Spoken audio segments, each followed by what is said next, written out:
মোটামুটি সব জায়গাতেই শীতকাল পড়ে গিয়েছে। আমি যখন সময় পাই বই পড়ি, বাহিরে যাই, ভ্রমণ করি।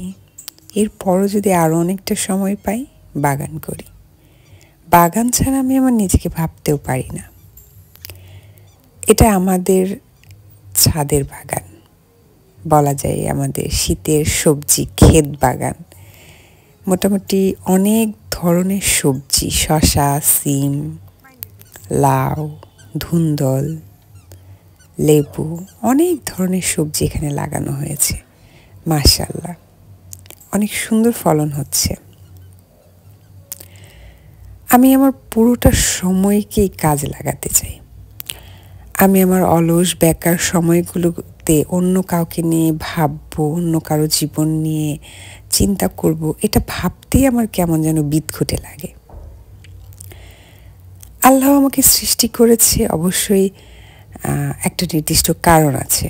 আমাকে দিয়ে হয়তো বা আল্লাহর কোনো কিছু বা কোনো কাজ যেটা আল্লাহ আমার মাধ্যমে করবেন, আমি সবসময় সেইভাবে নিজেকে কল্পনা করি। আমি আমার সময়, জ্ঞান, মূল্য কখনোই অন্যের পেছনে ব্যয় করি না। কেউ যদি এসে আমার কাছে বলে যে আপনি এত গোছানো পরিপাটি একজন মানুষ, ভালো লাগে, আপনি কিছু পরামর্শ দেন, তখন আমি তাদেরকে খুব শক্তভাবে বলি, ভাই, আমি ভীষণ ঠকে যাওয়া একজন মানুষ। আমার অতীত জীবন বলেন, আমার পারিবারিক জীবন বলেন, সব জায়গাতেই আমি ভীষণভাবে ঠকে যাওয়া একজন মানুষ। আমার কাছে বুদ্ধি নিয়ে চললে আপনিও তেমন জীবনে ঠকে যেতে পারেন। তাই নিজের বুদ্ধিতে ফকির হন, সেই ভালো। ফেসবুকে কে কি পোস্ট করলো, কেন করলো, কে এত দাম দিয়ে জিনিস কিনলো, এটার চেয়ে না যে মানুষটা ফেসবুকে এসে তার সুন্দর মুহূর্তের ছবি পোস্ট করে, দেখে আমার ভীষণ ভালো লাগে। কি সুন্দর, মানুষটা সুখে আছে, সে ভালো গ্র্যাজুয়েশন কমপ্লিট করেছে, ভালো জব পেয়েছে, বাহ কি চমৎকার।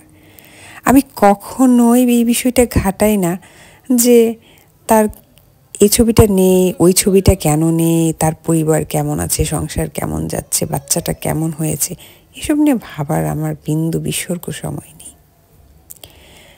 আমি আমার পরিবার পরিজন বলতে নির্দিষ্ট কিছু মানুষ রেখেছি, যাদের কথার আমার গুরুত্ব আছে আমার জীবনে, এবং তাদেরকে নিয়েই আমি চলতে চাই আজীবন।